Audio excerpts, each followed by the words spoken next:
Hey everybody, I'm Natalie Bencivenga, host of 5 Minutes With, and this week I am so lucky to have the beautiful and talented Christina Wren. She is an actor, a writer, and a producer, and I met her earlier this year with this amazing project that she did called Hicksters, and I wanted all of you to learn more about it. So thank you so much, Christina, for joining me.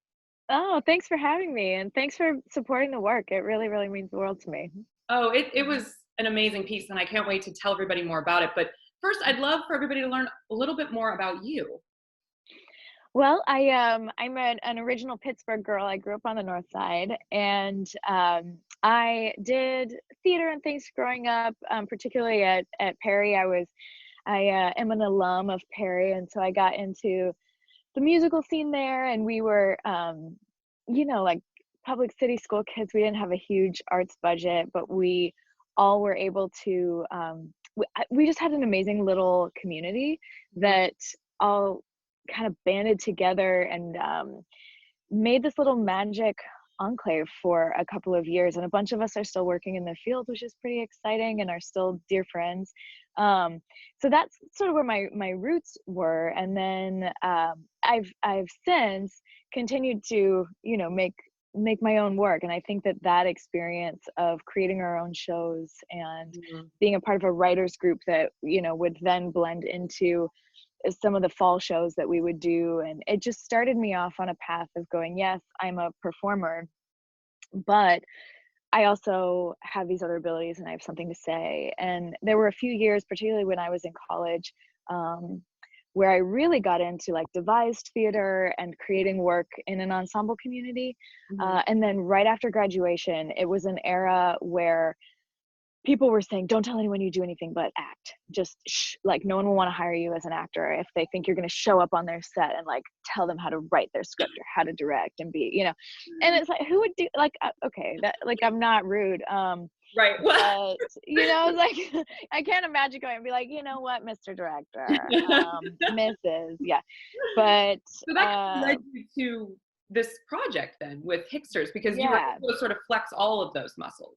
Yes, and it did, and now that's what people want you to do. So it was this Mhm. interesting thing that for a while I had to kind of keep all the different parts of myself and my work under wraps, but now thankfully it's seen as an asset, and it's something I really enjoy doing. So on Hicksters, I wrote and I produced and I also performed the role of Ruby, I thought who you were yeah. amazing. And for people that might not know, Yeah. can you give us like the quick sort of synopsis of it? Yeah, there's an urban couple. It's a black man and his Arab American wife, and they are like New York hipsters working in the blogging space, and they lose their jobs, life's going crazy, and they inherit a farm. And so it's the sort of crazy moment in life, big transformation, transition, and all of a sudden they're living in rural America, very much, the others in their community, Mhm.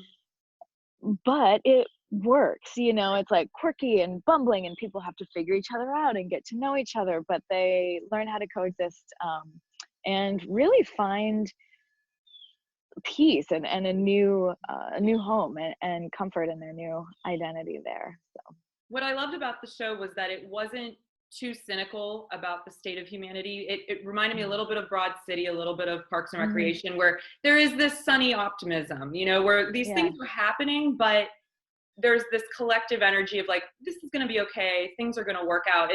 Was that part of the reasoning you wanted to bring this to the table? Was this idea of that we Yeah. have to be focused on the good? Yes, absolutely. I mean, I knew when I made this that I did not want it to be some heavy, hard-hitting drama, which I love in a different context, but Totally. I knew it needed to be light. I wanted us to laugh together. Laughter is healing. It opens up our hearts. And the reality is a lot of our cultural exchanges. I'm a mixed kid. My dad's from the Middle East. My mom's from Iowa. My husband is black. He's from Georgia and Mississippi. We met in New York. We lived in LA. So like I know a lot of different communities, and the things that I have found are that, I mean, you've got amazing, wonderful people and you got nasty people everywhere. But what happens so much, and more now than I've ever seen, is that we are being pitted against each other, particularly by our media and you know, all sorts of things. But we become horrified of each other, and we become, and myself included, I can go, oh my gosh, am I allowed to drive through this place? Am I allowed to stop at that rest stop? Is someone gonna hate me or hurt me, or you know?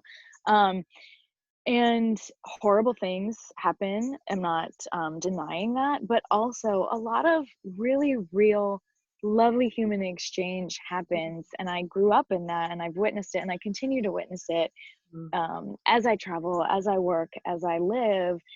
And I wanted to highlight that part of the story, that like this really happens. People might have an awkward first meeting, and then go, oh, you're great, come over for dinner, you know, or say like, oh gosh, are we safe here?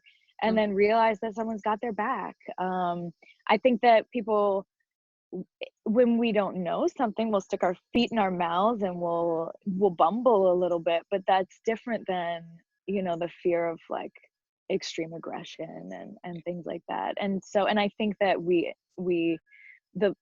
you know, fear breeds anger and all sorts of other really intense reactions. And the more we stoke fear, the more intense our behavior can become. And so, you know, to me, it's important to, like you said, kind of highlight and embrace the humanity of it and our ability to laugh together and just like, just sort of like release for a second and remember that we're all people who do genuinely want similar things for our lives. So yeah, and I think neighbors. Yeah, no, and that was my favorite sort of takeaway from the whole show, was that there is this sense of community that grows through love and through understanding and through mistakes too. And I think that that's really important that you showcase that there's growth, people grow and they change. And if you have that open mind, you can find your way forward in a way that is like peaceful, you know? And I just thought it was a beautiful, beautiful show, really funny. So if people want to check it out, where can they watch it at?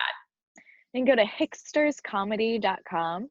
And it's on YouTube, it's free, anyone can watch it. That was important to us, that it was just really easily accessible. So please, check it out, share your thoughts. I would love to hear anyone's response to it and hear whatever conversations come out. Well, it was amazing, and thank you so much for spending about 5 minutes with me. And in case people don't know, you have a very sort of Pittsburgh famous dad too. You're famous, but your dad's also Pittsburgh. I do. Yeah, my dad is Salim Gubriel. My maiden name is Christina Gubriel. So he's the executive director of the Pittsburgh Promise, and has been a community guy in Pittsburgh my whole life. And I could not be more proud of him and the work that he does, and my mom as well. They're both just incredibly invested in the city of Pittsburgh and have been their whole lives and continue to be. And I know I can't imagine them not until their, you know, very final moments. This is where they have given themselves to it quite fully. It's a beautiful thing. Well, having a mom from Iowa as well, you know, they come from good stock. So you're in good company. They do. It's true. It's true. That's great. Well, thank you so much again, Christina. This was so much fun. Thank you. Yeah, let's do it. Good to see you. Good to see you too.